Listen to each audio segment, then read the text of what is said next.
Hi, in the next few minutes, you're going to learn how to build with AI. You can call it vibe coding, spec engineering, context engineering.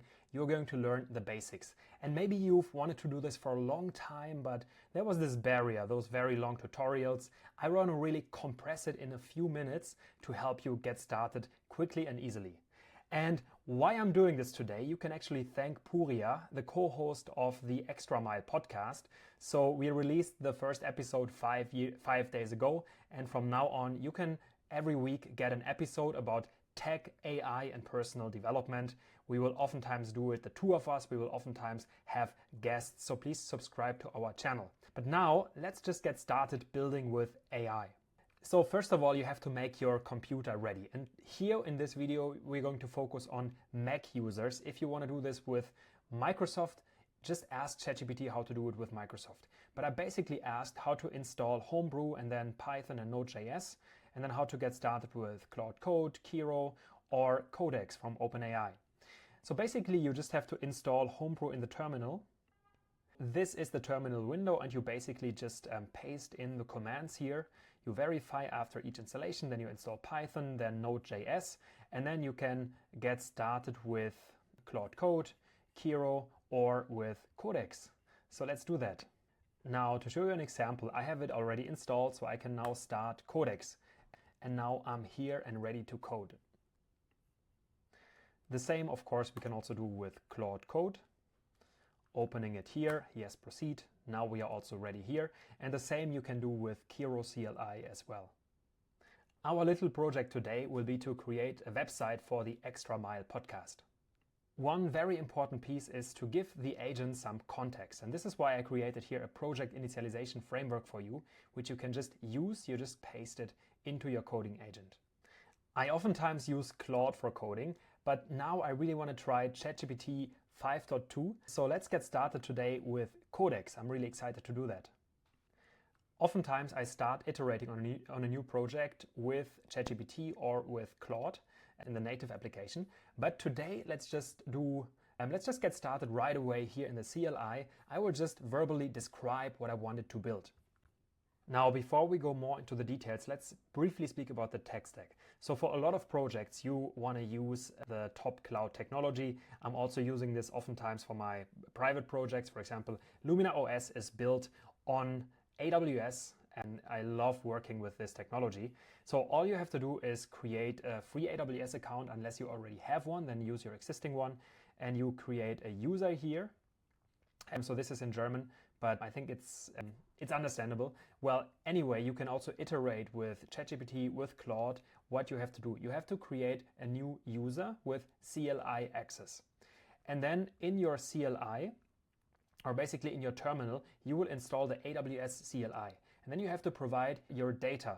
It's an access key, it's a secret access key, and then the coding agent will be able to work with AWS. The coding agent will be able to pretty much do anything. Build agents with Amazon Bedrock Agent Core, deploy compute functions on Lambda, or build a database, write into a database, delete something from a database, write into S3. Of course, call a Bedrock AI. And anything that you can imagine in the cloud, the coding agent will be able to do that. And you can even connect it with the documentation via MCP. Nonetheless, for this project, it's only a landing page. It's super simple. So we will use for this Supabase. In Supabase, you create a new project. You do that here. In fact, we are creating a new account here. The free plan is sufficient here. And then you can even decide where you want to host it. I want to host it in Europe on AWS. All right, so this will be hosted in Frankfurt. And it's taking a moment until the project initializes. Now, since we have the tech stack clarified, let's actually give all the information to the coding agent. All right, I'm going to give you the following information now. First, I will give you everything you need to know about the website that you have to build. If something is still unclear, please ask me. In addition, I will give you a repository initialization prompt so that you can build the folder structure locally, and also this will be pushed to GitHub. We want to make sure that we have steering files in place so that the agent can work in a perfect way. So in the meantime, I created very important information about the website. I said there should be a color schema. It should be dark mode with white text and gray accents. I gave some information about the podcast and the YouTube channel ID, saying that it should embed it as well, the Spotify channel ID, about the podcast hosts, which are myself and Puria. And then I give some description, what the menu bar should look like, but also what sections should be included in the website. There should be a hero section. There should be a banner under the hero section. There should be an about the podcast section. There should be a section where the latest video is always shown. There should be a section about Tillman and about Puria. There should be a section to get in touch, which shows the email address. And there should also be a very simple footer with only the basic details included. And I give some extra clarification about the tech stack that we are choosing, which you can see here. All right, so I copied all of this and I'm pasting it here into Codex. And I'm also taking this whole repository creation prompt and also pasting it. So this initialization framework, it is not super necessary. You can also do it without it and then build these best practices over time. But it's just the best practice that I'm doing and that I'm quite successful with, because in this way my coding agents have all the context. For example, there is a database schema, there is a page structure, every page has a readme.md file and so on. And I also already tell it what the name of the GitHub repository is and what the link is. But I say, okay, first of all, however, please run it on localhost, run it locally. And by the way, creating a new GitHub repository is super simple. You just click here on new, you type in a name, and you make it private if you don't want anyone to look at it. If you are working in a team with a partner, you can then later share the repository with another person, but make sure that it's private. However, if you want to showcase your work to others, if it's like a portfolio project, then you can make it public as well. One more important thing is I also was mentioning here in the file that it should create a .env.local file where we will later provide all the environment variables, which are basically like API keys to connect with Supabase or to connect with any other tech platform. Ultimately, I'm also telling it to make a plan first, align it with the user, and then build. So I think we have provided all the context now. So let's press enter and go build. And I will be back here after a few minutes once it's done. So now the agent initialized this beautiful folder structure with a .env.local file, with a README, agents, package, docs, scripts. And here in Kiro are some steering files, some hooks. So every time before it pushes to GitHub, makes a quality check. Here we can configure MCP server, which in this case we don't need, but we could, so it can access the documentation. And then some specs for more complex projects or feature enhancements. And also steering, engineering principles, tech stack, database guideline, and design schema, because we want to make sure that it doesn't just hallucinate, it builds based on the facts. And it actually asked me to provide the following API keys from Supabase, so I will provide them in a moment. So checking Supabase, I actually saw that there is a new way to connect Supabase with a publishable and secret API key. So I asked the agent to do a web search and verify that. It said yes. So now it will update the .env.local file, and I will provide here the publishable key and secret key, and of course the Supabase URL. All right, so now the repository is initiated, and I gave it again some information about the podcast, what it's supposed to build, just to be sure. It should actually already have the information in the context. So now it's making a plan and ready to build the thing. All right, most of the coding is complete. What I did now, I created a bucket also in Supabase, and I uploaded some pictures, and I always copied the URL. And in this way, I can provide the image data to the coding agent. Also, please you run the install and get it started on the local host.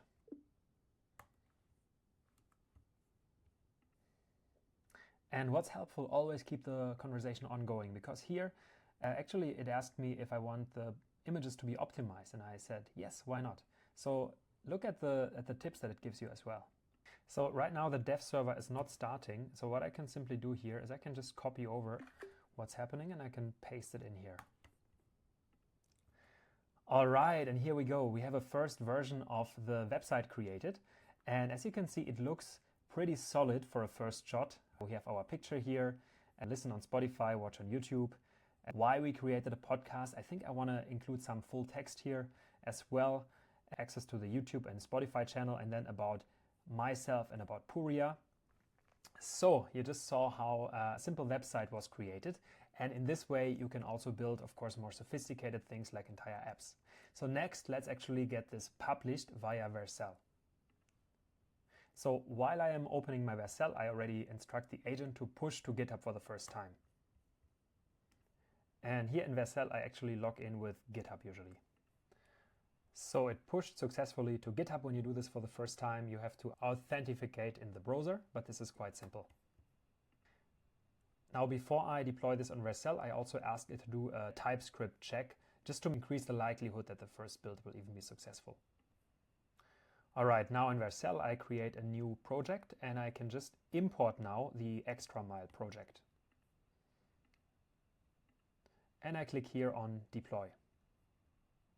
Now the first build was not successful, quite obviously, because I did not yet provide the environment variables. In this case, we only need the ones for Supabase.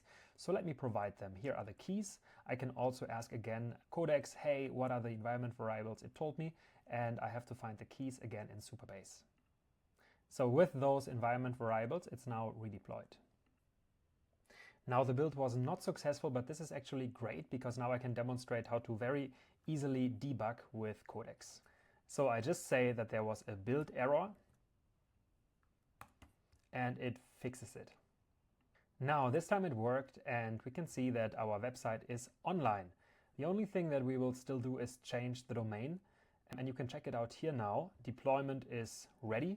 If it's not ready, you can always find the build logs here. You copy them into Codex, Kiro, or Claude Code. To add some environment variables, you can do that later here in settings, environment variables. Every time you add something, you have to redeploy.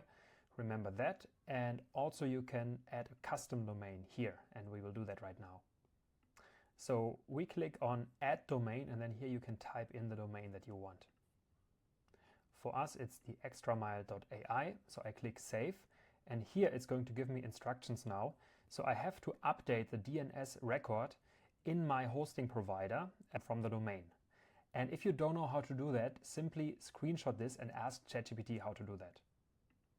So I show you a screenshot here. All I had to do is update the IP address in my DNS server. So now we are pretty much done. Congratulations and thank you for watching the whole video. In less than 14 minutes now, you learned how to publish a real application that you built with AI.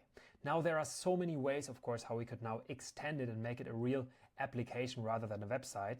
And one thing that I really recommend you is to install Supabase CLI, and then with the Supabase CLI, and your coding agent is actually able to create a database, create tables, columns in Supabase. For example, if we would say now the get in touch button here, we want that a pop-up form comes and the user can provide their name, their email address, their phone number, if they want to be a podcast guest, if they want to partner in some other way. Yes, we would install the Supabase CLI in the terminal, and then Codex or any other coding agent could interact with it and could build the table for your specific task. And then the user could submit something. And then you could also say, hey, please create an admin section. So there could be a login page, for example, /admin. And there only you can log in, only you can create a user account. And the authentication, you can also set this up via Supabase.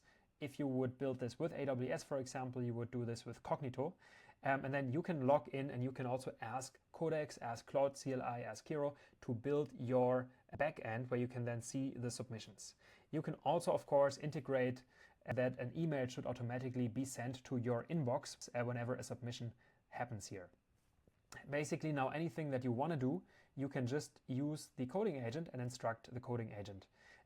Maybe you want to include some AI feature, like a video generation, or the user can speak something into it and then it pre-fills the fields based on what the user said.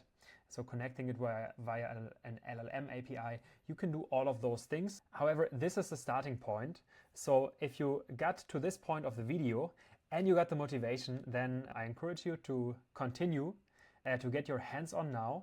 Again, thank you, Puria, for giving me that challenge in our first podcast so that I could provide this video to you and enable you to build with AI. If you have questions, please reach out to me on LinkedIn. Please subscribe to our YouTube channel. And with this, I wish you a wonderful day. Happy building. Thank you. Bye.